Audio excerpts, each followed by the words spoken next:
Hello, magandang gabi po. Ngayon po ay alas 6:26. At ito naman tayo sa programa ng katotohanan. At dito tayo titira no sa ating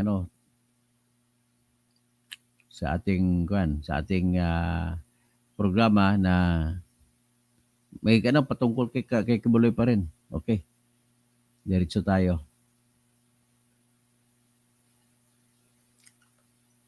So ang pag-usapan natin ay simple lang, no? Ang pag-usapan natin ay tungkol naman ito sa anong nangyari sa investigasyon ng mga pulis pagkatapos na maaresto nila si Kibuloy. Ayon sa pulis, kinonfirma nila na naaresto nila kasi nasukol na. Ang pagsuko ay baliwala na yun kasi wala na ibang papuntahan si Kibuloy kundi sumuko na lang talaga. So, semantics na lang kung tawagin sa English kung bakit siya sabihin na sumuko na siya. Actually, gagamitin nila yung pagsuko na provision at kung ma-establish na nila na nagsuko lang si Kibuloy, pwedeng sabihin na makapagbenepisyo siya sa tinatawag na mitigating circumstance kung sakasakali mo-convict siya sa kaso. So, yan lang naman ang kahalagahan yung kung talagang susuko o hindi. Kasi kung hindi susuko, hindi siya mabibigyan ng luwag sa kanyang sentensya. Ang purpose na naman kasi ng suko ay sa sentensya. Pero kung hindi ka sumuko, walang bawas ng sentensya. Pero kung sumuko ka, may bawas ng sentensya. Yan lang po naman ang hinahabol nito.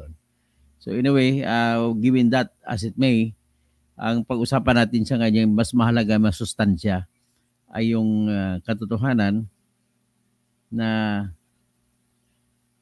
mahigit 200 babae o na mga batang babae na karamihan ay minor de edad ang kinukonsumo natagpuan ng pulis na parang aabot ng mahigit 200 ang kinukonsumo ni Kibuloy nung hindi pa siya nahuli.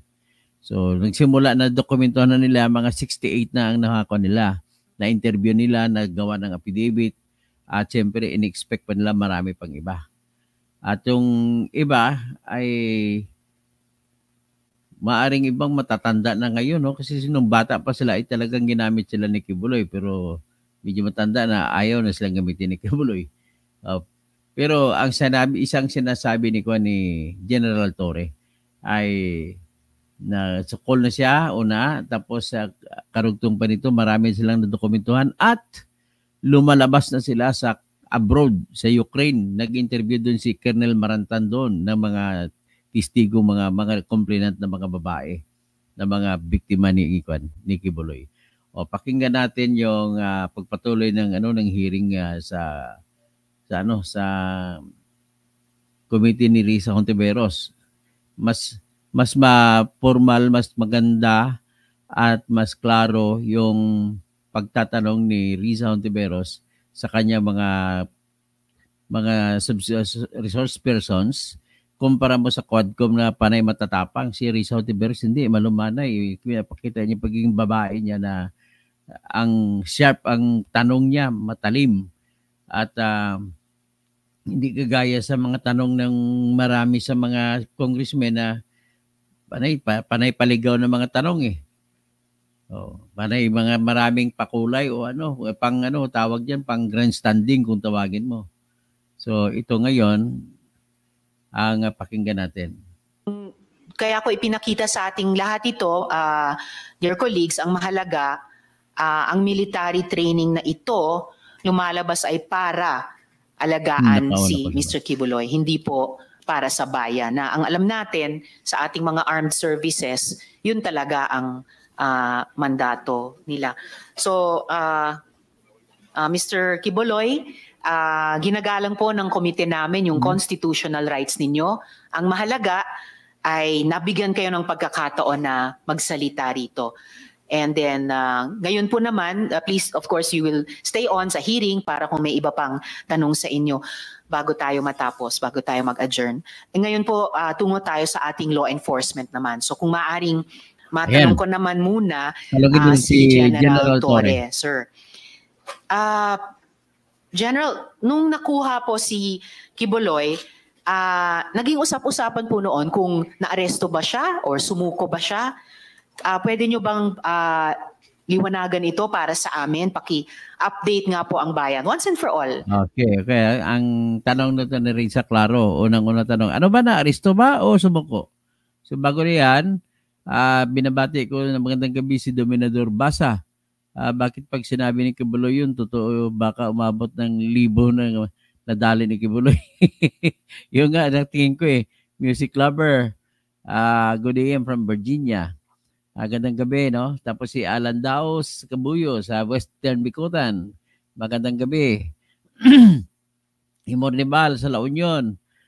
Tapos si Music Lover, protection niya yun sa mga lupang lupang inagaw niya sa mga katutubo. O sige, ano pang iba, no? Yan lang muna. Okay, diretso tayo. Entra General Torre. Ano po ba ang nangyari? At the outset, ma'am, thank you very much for giving us the opportunity to present our side on this August body. This is the second time that we appear in the Senate, and in the first time, it resulted in our ability to show to the public what is happening during the 16-day operation inside the KOGC compound. And today, we do hope to continue with our quest for justice to help the victims look and find and receive the justice that they also deserve. Regarding the arrest of Mr. Quiboloy, in all intents and purposes, in our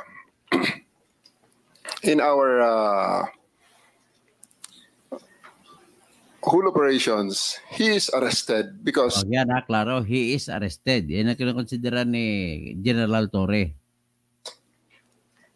He submitted himself to my representative. So nag-submit, ibig sabihin, sumuko. Pero wala sukol na kasi. Yan. Because he has no other options. No other options. Other than submit himself to the custody of the law. Because whether he like it or not, he has no other options during the time. Because I have 4,500 people around him inside this compound. And 1,200 is concentrated on the two buildings that he has control of. On the part that he is saying that he voluntarily surrendered, it is just on the colloquial and the popular term of this term surrender. Because he has no other option. Again, I will stress on that. Because all the other units there that provided us with the assistance only provided prisoner transport from the place he is arrested to the place where he is detained. So that's the synopsis of everything that transpired during that day on September 8th, when he took custody of him to make him answerable to the crimes that he is charged of in various courts in the Philippines. Yan, klaro pinagpipilitan ng General Torre na arestado.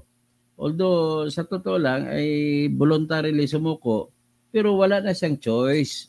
Kundi papasukin na kasi, arestuhin na siya. So hindi nila matawag na voluntary surrender kasi wala nang choice Kung may choice na siya, tumakbo pa at sigurado na hindi siya mahuli, ayun ang tinasabi na sumurrender. Papatuloy natin. Salamat po, General. And bilang isang sibilyan, isang mambabatas, naiintindihan ko na anuman yung colloquial or popular term na gamitin, ang outcome ay nasa kamay na siya ng ating mga otoridad dahil sa environment na na-create nyo on the ground, no? Kasama itong 4,500 personnel nyo, na yung 1,200 ay dun lamang nakakonsentrate sa dalawang building kung saan siya tumagal, no, ng ilang mga araw. Yes, General. I do believe that the term surrender and arrest is being debated upon. Well, I do believe that the camp of Mr. Kibuloy would like to model the issue on the term the surrender and arrested, because it has great bearing on the criminal case that they are facing, ma'am. So they can use the voluntary surrender term as part of their maybe their defense for and prayer for leniency and cite it as a mitigating circumstance. However, it is not the case, and it was never the case in this situation, ma'am. Well, in any case po, General, tulad ng nagtiwala kami sa PNP na sa tulong ng ibang mga other units na nag-a-assist ay mapapasakamay nyo rin si Mr. Kibuloy, may tiwala rin ang komite ngayon sa Department of Justice na ma-handle alang-alang sa mga victim survivors at alang-alang sa ating bayan yung mga kaso ni Kibuloy. General, ang sabi niyo po ay may mga continuing crimes na nagaganap sa loob ng KOJC compound. At sabi niyo po na may mga iba pang mga biktima na gusto ng PNP pang sagipin. So, pwede po ba kayong mag-elaborate tungkol dito? Yan yung elaborate yan. Patungkol sa mga babae na iba pa na ina-interview na binibisita na nila ngayon. Pakinggan natin. Yan yung mga babae biktima. So at the moment, ma'am, we are partnering with the Department of Justice in building up other cases to be filed against Apollo Kibuloy and his cohorts, his companions. Last week, we have filed sedition and inciting to sedition charges against them through the Department of Justice and with the assistance of the special prosecutors assigned by the DOJ for this case. And there's still continuing build-up on the possible rescue of other people because we had experienced the extensive brainwashing. Mr. Kibuloy had a head start of around 30 years against the law enforcement, and we are just scratching the top. And I do believe that as time goes by, as people see the piece of his declarations, more people and more victims will be having the courage, will summon the courage to actually seek for the redress that the law is ready to give them. Maraming salamat para doon, General Torre. Yun din yung wish ng komiteng ito at napaka-importante yung sinabi nyo na may build-up pa kayo para sa dagdag na possible rescues. Of course, mga adults din at lalong-lalo na siguro yung mga bata tulad nung anak ni Miss Jocelyn na buti na rescue na rin niya, no? At sa tulong din ng DSWD at saka DepEd. Lastly for now, mula sa akin, General Torre, sabi nyo po, may mga humarang sa inyo sa pag-aresto kay Kibuloy. Ito ba'y, halimbawa, kagaya ng paglalagay ng mga fire truck, iba pang sasakyan para harangin yung highway mismo sa labas ng compound. Ito ba'y mga KOJC members din? O meron ding mga opisyal ng gobyerno? Sa tingin nyo ba ay may involvement pati yung local government sa pagprotekta kay Kibuloy? Well, on the direct evidence that we have right now, ma'am, we have seen members and non-members alike who had conspired to prevent us from serving the warrant of arrest for Kibuloy, or at the very least make it very, very difficult for us to actually do our job. And it's not for the persistence and faith of my superiors and the people from the government, and also the cooperation and the blood, tears, and sacrifice of my men, we would not have achieved and overcome that the obstacles that they did to prevent us from achieving the mission. We had experienced roadblock after roadblocks, and in the pressures, especially considering that the compound is very large and the only coverage that we have there is the SMNI, to which we are actually asking YouTube to take down, considering that it's being used to protect a fugitive not only from the Philippines, but also a fugitive of the laws of the United States. So we're asking YouTube to actually take down the channel of SMNI and also Facebook for them to prevent from using those social media platforms as leverage for their illegal activities and criminal activities, basically. And at this juncture, ma'am, I would like to thank the Senate for giving us this chance to show to tell our story, the side of the story, hoping that this is a hearing in aid of legislation, and I do hope that legislation will really be passed to help us and again give leverage to the law enforcement, because I can really feel that in the 6-10-day operation we have reached the limits of the law, and we have really tested the limits of the law there, and I do believe that we still did everything within the bounds of the law, however difficult it may be. And I do believe that it's time that we also try to adjust the law in the hope that it will be more responsive to the needs of the time. Because if we only listen to all those telling us that, especially the lawyers of Apollo Quiboloy, telling us that we are doing things illegally because for 16 days we stay there without a search warrant, citing that the use of the warrant of arrest as basis of our search, and stay there in the compound, which I believe that they are wrong, really gave us this sometimes this sense of doubting ourselves, especially that the propaganda day in and day out is hitting us left and right. And I do think that this opportunity comes, because if we don't adjust and make the law more responsive to the current times, it will create a situation where some people will be definitely beyond the reach of the law. Because if we are not that persistent, Mr. Quiboloy will still be out there laughing at us and just telling everything that things that he wants to say, because he will be out. He will be always out of the reach of the law.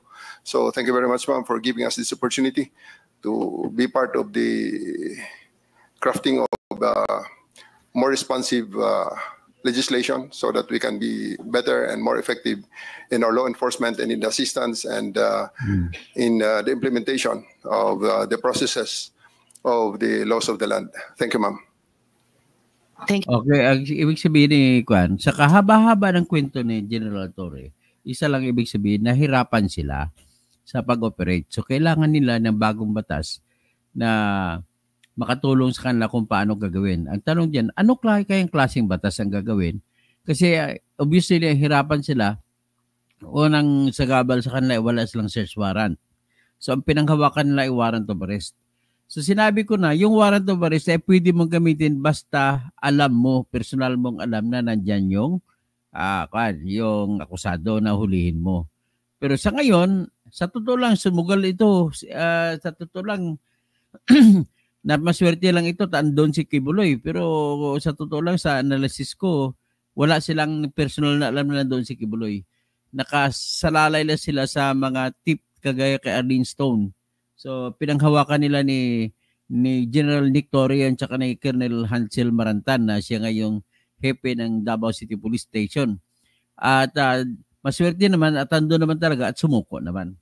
So ibig sabihin, end of the story. What is important is nahuli. Okay? So mahirap ng paniwalaan na walang alam si General Torre dyan. So diretso tayo. So ang tanong pala, anong klaseng batas?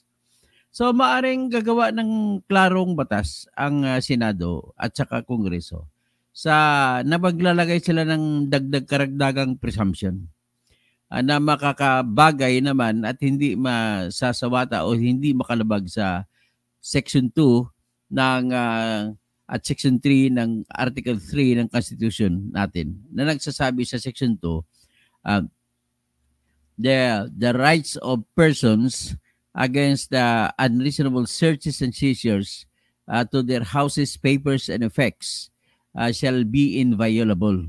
So yan sinasabi dyan. So ibig sabihin, diretso pa sinabi ng Constitution na yan, na no search warrant or warrant of arrest shall be issued except upon probable cause to be determined personally by the judge.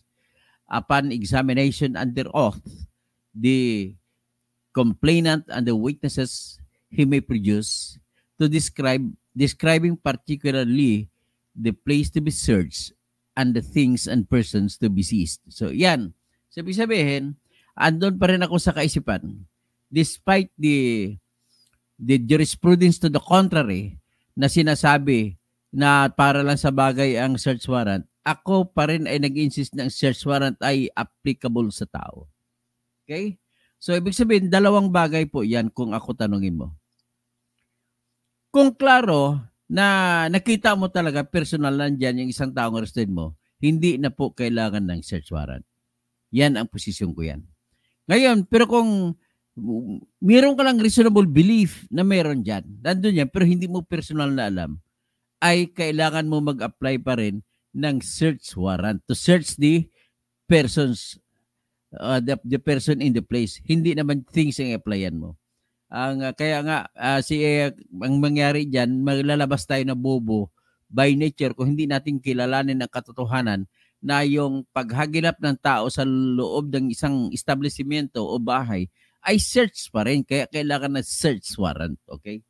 Next, kailangan iklaro ng batas dyan na dapat mag-issue, dapat kukuha ng search warrant ang pulis kung ang alam lamang nila ay may isa silang positive na impormasyon na nandyan talaga. Na kung pwede mo sabihin, pwede mo pagkatiwalaan na nandyan talaga. Kasi para oras na mapalpak sila, kung wala, kulong sila doon sila ni Dictore. Para maiwasan yung ganun, ay i-draw the line mo, iklaro mo. Pero kung nakita mo naman pagpasok, halimbawa, ikaw pulis ka, nandun ka sa gilid, nagpa-surveillance ka, binamanmanan nyo si Kibuloy dyan. Isang buwan na nagmanman mga pulis mo dyan. Kung nakita si Kibuloy na pumasok, yan, magagamit yan, hindi na kailangan mag-apply pa ng search warrant. Okay? So, yan ang nakikita ko sa isang aspeto na makakatulong sa pulis. Next, siguro, babaan naman ang liability ng pulis sa kung susugal ang pulis sa mga ganung sitwasyon. Babaan ang parusang bilanggo. O di kaya may first offense, second offense para makadiskarte din ng pulis. Binibaguhin ang batas. Ang batas na baguhin dyan ay yung parusa sa violation against domicile kasi yung domicile, bahay. Usually sa bahay papasok. So, yan ang babaguhin titignan natin.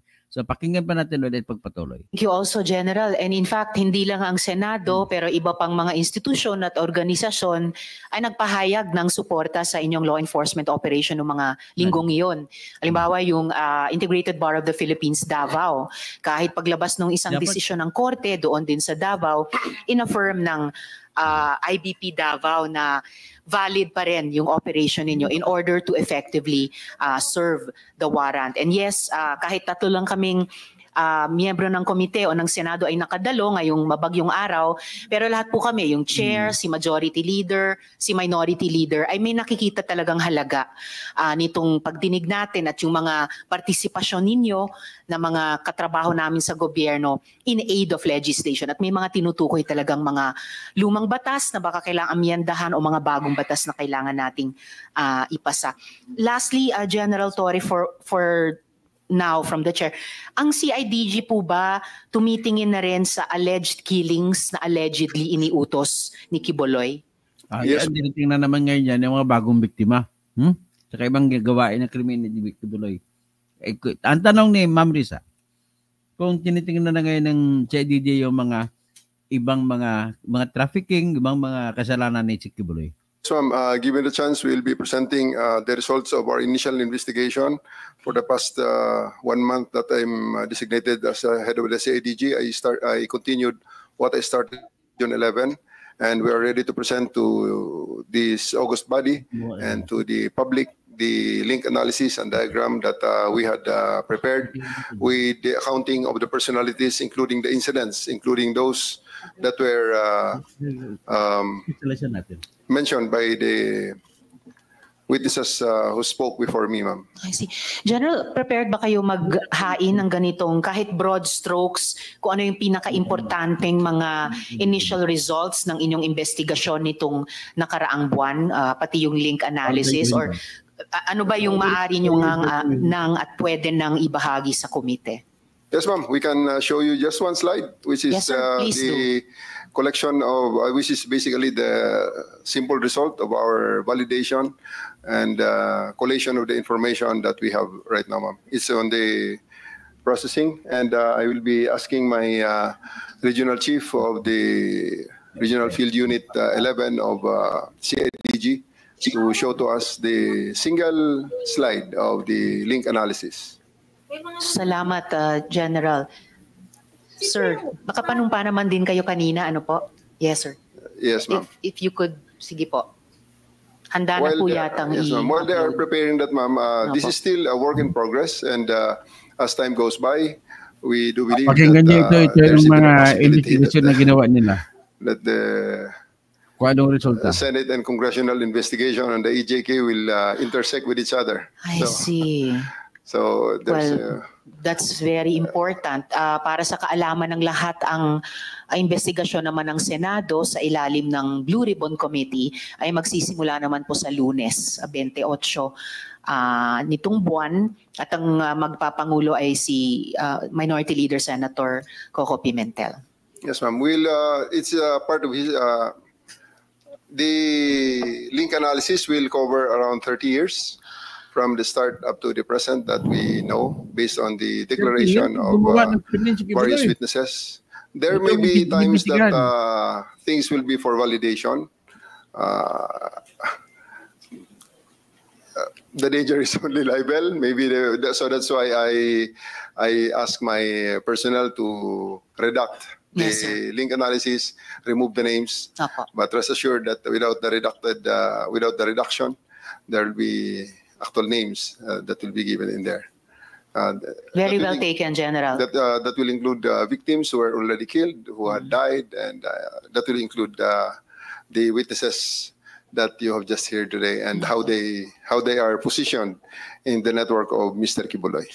Wala pong problema sa redaction, General Torre. Isa sa mga best practices din na ginagawa ng aming komite kapag hindi pa pwede o dapat ilabas ang anumang dokumento. Yes, ma'am. Thank Of you, course, we also this is a from our standpoint. This is a two-edged sword. This will give Mr. Kibuloy the idea on how far we are in the investigation of his organization, but also we are presenting this to the public, hoping that to show the public and the potential, especially the potential victims, the other victims who have not yet spoken, have not yet surfaced, to have the courage to believe in us that we are actually in the correct path to the total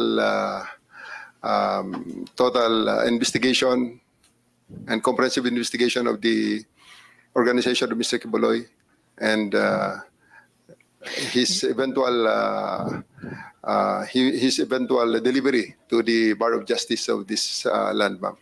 General, magtitiwala po ang chair sa judgment nyo Yes, ma'am. kung ano ang tingin nyo dapat at pwede nyo nang isa publiko without telegraphing any of your punches sa defense team ni Mr. Kibuloy. Yes, ma'am. The chair will respect that po. What you want to and can present in public sa hearing na ito, o ano yung gusto nyong isumite na lang muna in writing, or dahil mag-adjourn na tayo, wala nang executive session, but I will trust your judgment po. Ano yung gusto nyong ilabas ngayon in public hearing, ano naman yung gusto nyong isumite na lang in writing, or totally not submit yet habang work in progress yung investigation. Thank you, ma'am. I would like to acknowledge the immense work of Colonel Hanser Marantan here, the chief of the Davao City Police Office, Yes. to my left. Yes. They had been working closely with Colonel Jean Licod, my regional chief of the Regional Field Unit 11, under the direction of our chief PNP. He had who had given us the instruction to really focus on this operation. Please, we only use please only flash the Jean. Pakibantayan mo na lang yung link diagram lang. Or sir, General, while we're waiting for the finalized, redacted and finalized slide, maybe I can pose some questions kay Colonel Marantan. Yes. Thank you, General. Colonel,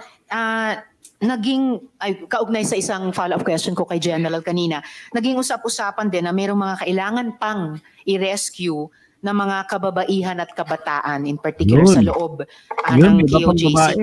Ano pong actions ang kinuha ng PNP? At may mga rescue attempts ba na ginawa in coordination sa ibang mga government agencies? Madam Chair, yes. In fact, we have a good accounting with them. I have prepared some slides there for your appreciation. Maybe is there already on the PowerPoint presentation? Or baka, Colonel, pwede nating ipakita yung 3 slides nun Yes. kasabay or pagkatapos nung iisang slide, yung finalized and redacted na link analysis. So kung pwede, magpatuloy lang muna yung verbal na pagtatanong ng chair yes. sa inyo. Yes, Madam Chair. Salamat, Colonel. Marami ding vloggers na nagulat ng, ito na po. O sige, suspend ko muna yung pagtatanong sa inyo, Colonel. Balikan po natin yung slide na pwedeng kayo rin po, Colonel. Sino pong magpe-present ng slide ni General? Kayong dalawa po. Si General at kayo, sir. At si Colonel Marantan. Yes, ma'am. All right. So the 3 gentlemen. Colonel General, Marantan will do the honors, ma'am. all right. Colonel Marantan, you have the floor po. Madam Chair, please allow me to read some lines of this prepared opening statement by the DCPO. So I will cover about 4 slides there, and i-cover ko yung magbibigay ng statement mamaya member of the pastoral also. So with that, after nearly a month of daily attempts to arrest Pastor Apollo Quiboloy and his cohorts inside the KOJC compound, which is 30-hectare property in Davao City, on September 8, 2024, he was arrested by the PNP.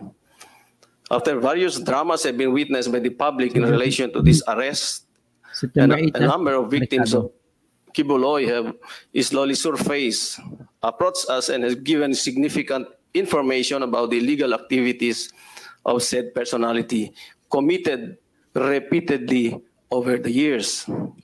With the painstaking efforts made by the law enforcement agencies, significant revelations were made to our investigators which are relevant to the prosecution of Quiboloy and his illegal activities, particularly in the highly technical scheme qualified trafficking in persons committed by him and his cohorts. These reports were voluntarily offered by the victims to the PNP with high hopes that justice will be served to other victims who were lured by Quiboloy and his victimization. The revelations, which likewise appear to be consistent and based on facts, led to our investigation on the so-called angels of death, whom Quiboloy exploited to infuse fear among his victims. Okay, ibig sabihin, yung angels of death na dinideny ni Quiboloy, yun ang ginagamit niya sa pananakot sa mga aliporis niya na mga alipin niyang mga babae para matatakot lumaya sa kingdom niya. Okay. As we speak, the PNP, with the constant collaboration with different units, are working together to complete the picture of the dynamics of Quiboloy's illegal activities perpetrated over the years. Today, we will also be hearing corroborative statements from one of the victims whose youth have been robbed because of his illegal scheme. With our goal to help this committee identify loopholes and room for improvements for the Republic Act 10364, or the expanded anti-trafficking law and other related laws, it is likewise our end goal to build up airtight cases that could lead to the successful prosecution of cases against him and cohorts. Today, Madam Chair, we are ready to answer questions to help this committee craft legislations as may be necessary. But before that, may I show you some of these slides, whom I know is pertinent to the topic at bar. Next slide, please. Nagyan ang kingdom. The kingdom of Jesus Christ was founded, yes. I think ito yung tanong kanina na next po, next na. Next slide. Thank you. Kanina, Pastor Quiboloy was asked kung ilan yung members of the KOJC. and publicly announced that their members have reached about 8 million followers. However, based on the interviews conducted by us, only about less than 8,000 members are believed to be currently active members of the said religious denominations worldwide. And nakita po ninyo sa screen yung breakdown. And these are all, they were all supplied by some of the members akin to the dynamics of KOJC. About 20 countries plus one, the Philippines, about 21 countries ang nailista ho namin dyan. Next slide. Nandyan ho yung mga numero. Next slide. Ito yung simplified projection of the tip scheme of Pastor Quiboloy. First on the recruitment and then the grooming. Doon sa grooming, there will be separation kung sino ang prospect nila na maging subject of the sexual exploitation. Doon naman hindi mag-qualify, doon sa standard, pupunta sa ordinary miracle worker for the forced labor eventually. Next slide. Kanina we were talking about the difference between the lifestyle of the pastoral and members of the simple workers. Next slide. Just please return to one of the... Yes, General Torre. If baka makalimutan na ni Colonel Marantan. This room is the bedroom of Mr. Quiboloy in the Bible school. Bible school. And there is a bedroom, something like that, looks something like that. With the twin, the lower right corner is the twin tub jacuzzi. Kita mo, Bible school, sa ilalim ng Bible school, ha? Diyan siya tumitira. Grabe ito si Quiboloy, oh. Sa ilalim ng Bible school niya, diyan siya tumitira. Paulit-ulit ang ginagawa niyan. Kung sino man may mga babae na gusto niyang gagamitin, diyan niya ginagamit. Jacuzzi for 2 persons. Thank you. And taken from the narrative of the pastorals, Yes, Colonel Marantan. this is where the sexual exploitation oftentimes is being perpetrated. Next slide. Yan po yung difference na sinasabi kanina ng mga kasama natin ng mga resource speakers. Yung sa kanan, yung ordinary worker. Next slide. Grabing tulugan. Hotel. On sexual exploitation perpetrated by Quiboloy after victim is groomed and ready for sexual exploitation, and victimization continued repeatedly through the years and by generation. Through his preaching with the inner pastorals per narrative of the former pastorals, Quiboloy aimed to acquire 1,000 women anchored on the biblical story of Solomon, king of Israel, with 700 wives and 300 concubines. Next slide. Believed to have victimized around 200 women already. Currently, PNP identified 68 female personalities of different ages whom were victimized by Quiboloy's sexual exploitation, engaged in strict fellowship with the inner pastorals to brainwash them of the purpose of illegal acts. Quiboloy capitalized on the existence of angels of death to sow fear among inner pastorals. Doon pumasok yung matinding compartmentalization na kahit magkakatabi sila, hindi nila alam yung mga nangyari sa kanila. These inner pastorals. Ginagamit na ng mga angels of death, yung ginagamit ng mga mamatay tao para tatakutin mga babae na patuloy pa rin ang kanyang pagmamanyak at walang tatakbo. Yan ang ginagawa. Sinasabi ni Colonel Marantan. Who subjected themselves on the last rite, which is the performance of sexual activity with the Quiboloy himself. Next slide. Mayroon kaming mga sinundan na mga members of the pastoral. very fresh pa yung mga experience na they can narrate it. Mamaya ho, maririnig din ninyo yung narrative ni Elias Marie. Next slide. Yung tatlo hong na-invite natin, invited by the Senate, si Stephanie Ibarra,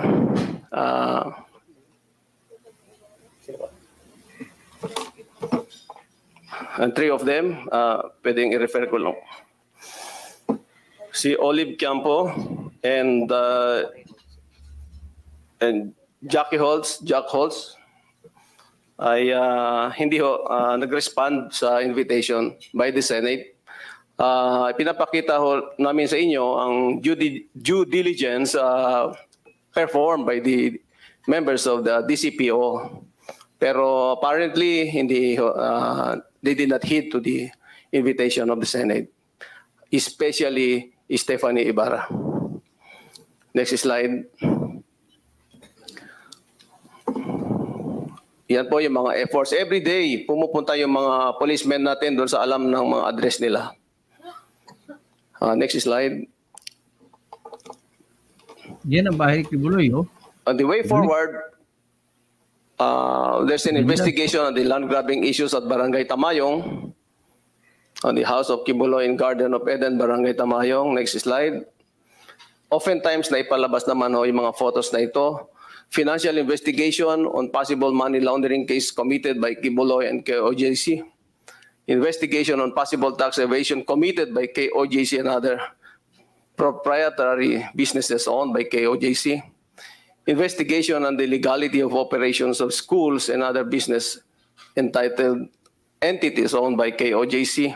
And the investigation on the involvement of other foundations utilized by KOJC in the operations. Next slide. And with that, Madam Chair, I think the Elias Marie is ready to narrate her ordeal inside the KOJC compound for 10 years. Hindi pa mapunta kay Marian, mapunta pa kay Colonel Lep. Maraming salamat, Colonel Marantan. At bago ko tawagin si Elias Marie, well, salamat dun sa presentation nyo rin on ways forward. Ganun ko rin gustong i-adjourn itong hearing mamaya on the ways forward, both dun sa mga investigations and dun sa rehabilitation ng mga victim survivors. One quick follow-up question, Colonel, bago ko i-recognize si Elias Marie. Ano po yung alam ninyo ng PNP o natuklasan sa Angels of Death? Na-identify nyo po ba ang mga miyembro ng grupong ito? At saka meron bang mga government officials o workers na involved sa grupong iyon? Ikaw sasagot. Ma'am, that will be the contents of our link diagram that will be presented later on. All right, and thank you, also, ma'am, maybe it's just hindi lang na-mention ni Colonel Marantan, the investigation has already extended up to out of the country. Colonel Marantan has just arrived from Europe, from Austria in particular, interviewing the pastorals that are already based there. So the investigation is not only limited in the Philippines now.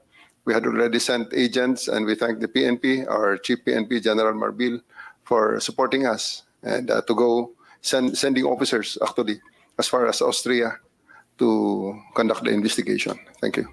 Salamat din, General Torre. Mukhang na-upload na yung slide ng link analysis. Gusto nyo bang ipresenta yung pinaka-importanting aspects nito bago ko i-recognize si Elias Marie? I'll give you the opportunity, ma'am, if you will allow us, I'll give the opportunity to Colonel Jean Licod, the Regional Field Unit Chief of CIDG Region 11 based in Davao City. Right, salamat, General. Colonel Licod, you have the floor po to present the highlights nitong slide. To the Chairman, Madam Risa Ontiveros, ma'am, good afternoon. The other members of the Senate and, of course, the distinguished visitors, good afternoon to everybody. The presentation that I will be making this afternoon is just to support whether or not there is an existence of angels of death. So if you don't mind, if we could just go back just a little bit to the background, ma'am, so that I can read. Please proceed, Colonel.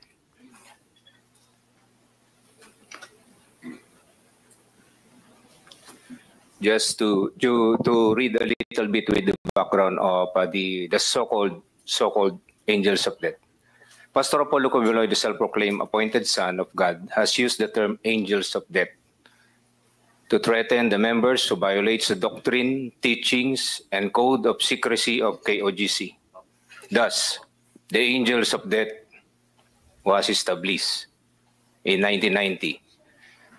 Apollo Kibuloy handpicked trusted members with background in military and security training to compose the Angels of Death, which later on utilized as liquidation team to various KOGC locations nationwide. Members reportedly possess firearms and are supervised by Crescente Chavez Canada, or also known as Enteng, and Ingrid Canada. So you might be smiling right now, but later I will prove it to you in the succeeding slides. These angels of death reportedly operate as a secretive, loyal group within the KOGC ministry, capable of imposing both physical and psychological harm on those who do not comply with Kibuloy's wishes. The very name, angels of death, suggests a level of intimidation and power that goes beyond mere spiritual guidance. The allegations paint a picture of an organization that functions as a private army, a weaponized wing of Kibuloy's church used to coerce and control members, particularly vulnerable young women whom Kibuloy has allegedly abused. On the part of the investigation, as the primary investigation office of Philippine National Police and in behalf of my director of the Criminal Investigation and Detection Group, we have set some objectives pertaining to the very existence, whether or not the angels of death does exist or not. So we established some objectives to prove whether or not angels of death exist. Second, reinvestigate dismissed cases involving deaths by members of angels of death. Third, identify the crimes perpetrated by the alleged angels of death and its surrounding circumstances. Fourth, identify the degree of participation of members and provide evidence for filing of appropriate charges in court. Definitely, we have to find evidence so that we can file a complaint before the court. As to the efforts that is being undertaken by the CIDG in particular and the PNP in general, we are continuously identifying the alleged members of Angels of Death, profiling of the alleged members, interview of victims' family, relatives, and witnesses relative to the crimes perpetrated by the alleged Angels of Death, thorough and discreet validation on the involvement of the alleged angels of death relative to the death of former KOGC members, coordination with other intelligence units, the local police, the AFP, counterparts, and other agencies for case build-up and possible operations if evidence warrants. And next is continuous monitoring and gathering of information and submission of development report as obtained. Okay, nais ko lang i-summarize yung sinabi ni Colonel. Sinabi niya, may issue sila kung talagang totoo ba o hindi na mayroong angels of death. So kung titingnan mo diagram, ang tinitingnan nila 1, 2, 3 hanggang 12, 13, 14. Yan ang mga angels of death na sa tingin ko na tinitingnan nila. Tapos ang sa ulo, sa kanan banda, makita nyo si Kibuloy sa kanto. Siya yung pinakahari. So mula kay Kibuloy, pupunta may identify na sila mga tao na. So si Marlon Acobo, na deputy pastor ni Kuanya, dumadaan doon. Pero hindi natin alam kung kasali si Pastor Acobo sa mga ginagawa na mga pananakot ng ng angels of death. So, patuloy na natin. So, yan ibig sabihin, ina-assure ni Colonel na tuloy-tuloy ito hanggat sa tapusin nila ito. So, matatapos na talaga itong maligayang araw ni Kibuloy dito. Now, ma'am, I would like to bring your attention to the diagram being shown in this slide. We would like to show you how is the flow of instruction being undertaken. Of course, as we all know, that the KOGC is a structured organization, but this one, it is not a structured organization. Kaya yung angels of death, ma'am, is just the term that is being used, but it is not an organization. It is how, in this diagram, how the instruction is being relayed or being followed by the members. Well, of course, on the right corner, as you can see, is Pastor Apollo Kibuloy. Based on that diagram, Madam Chairman, there are 4 na kanyang pinagkakatiwalaan ng kanyang mga instruction. Si Mr. B, of course, Mr. Crescente Canada, si Ingrid Canada, at saka si Pastor Acobo, based on the diagram.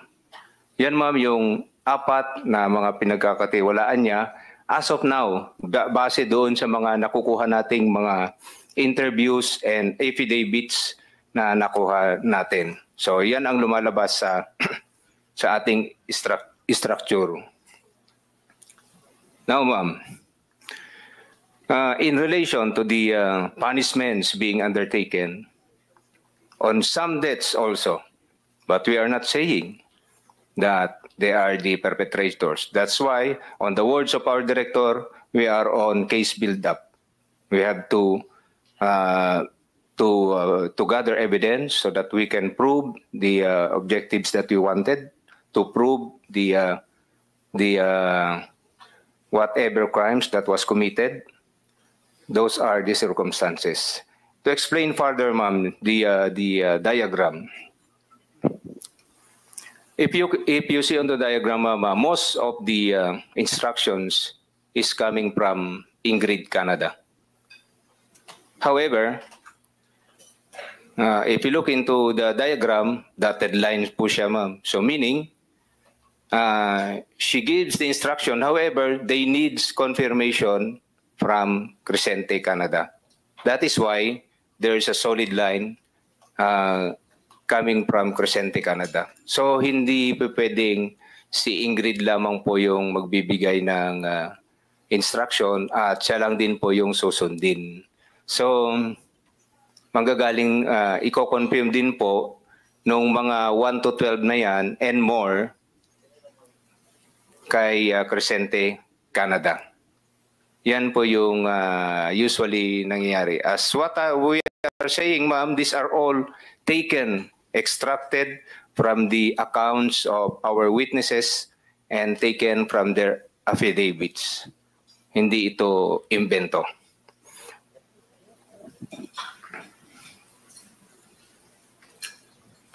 All others, ma'am, yung mga nandyan, ma'am, yung mga nakapula po dyan, ma'am, if you look into that.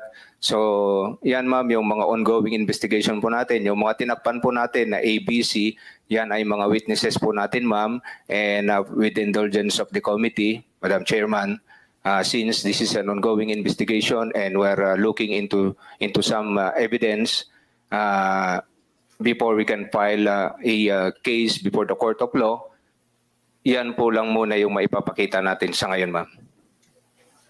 Maraming salamat para doon, Colonel Likud. Thank you, ma'am. Just a couple of follow-up questions kung pwede na ring sagutin. Una po, sa tingin nyo ba tuloy-tuloy pa yung trafficking operations ng KOJC? General Torre. Based on our assessment, ma'am, yes. There's still a possibility, although obviously not on the same scale as when Kibuloy is still heading the operations. And with this kind of publicity that the good senator is doing, I believe that this will have a great impact in stopping this illegal activity, ma'am. Sana nga po, General. Salamat. At lastly, at this point in time, sino ang new leader? May impormasyon ba kayo kung sinong lumilitaw na bagong head pastor? Jacobo? As of the moment, ma'am, based on that link diagram, ma'am, you can see there on the upper right corner, Mr. Marlon Acobo. He has been doing that role, ever since I was there. We were there. And I would like to clarify that among the informants that we had, that were covered in that link diagram are people that you actually heard a while ago, ma'am. So those people there are prominently, the people that we heard a while ago are prominently playing a role in that link diagram. Maraming salamat para doon, General Torre at Colonel Marantan at Colonel Likud. So at this point, kung pwede ko nang tawagin yung isa sa mga victim survivors. Okay, dyan lang muna tayo kasi maubusan tayo ng oras. Si Ofri Pineda, Justice to all victims. Music Lover. So, Music Lover, nang-harvest kami ng September 12. Ang natira ngayon, maliliit bago. Ano ba yung harvest na yan? Di ko, hi, Elmer, member ng KOJC. Ano, Panginoon mo? Rapist. Deklaro, mag-rally tayo, totoo sa Comelec. Di ba, relax lang kayo. Ay, mananalo tayo dyan.